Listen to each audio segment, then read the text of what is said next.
welcome back. Thank you for your comments and thank you for your questions. This episode is slightly different because I'm going to answer two of your questions.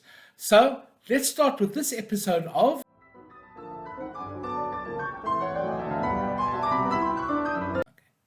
Now, somebody asked me some questions, and when you ask questions, it means that somebody listened, and I'm very happy about that.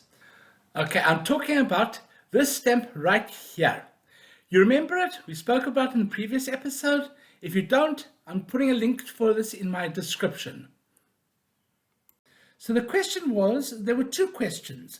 One was, how are they distributed? And are there any known covers of them? Are there any known stamps of them? Those are very good questions. Now, the actual operation was led by SS Major Bernard Kruger. He was in charge also of Operation Bernard, and we'll not get to this in this episode. Now, he had an idea, as my daughter said. I have an idea. He said, let's sell it to you. What I mean by to you, I mean all the philatelists, stamp collectors in the world.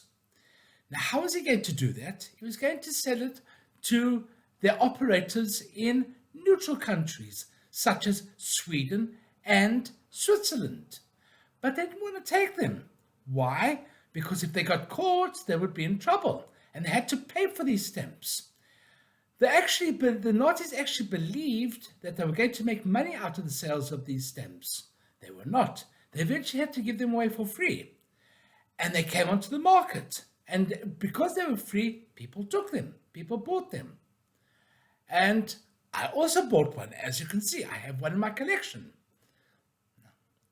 Now, the next question that was asked was, are there any known covers? One I made.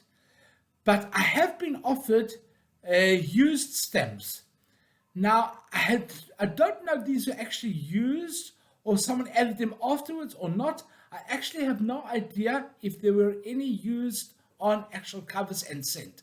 I highly doubt it, because if one side caught them, they would be in a little bit of trouble, I assume. Now, what happened to the extra copies at the end of the war? Well, they were dumped into this lake, Lake Toplitz in Austria. Now, if anyone wants to join me, let's go and look for some. That's all for today, folks. Till next time.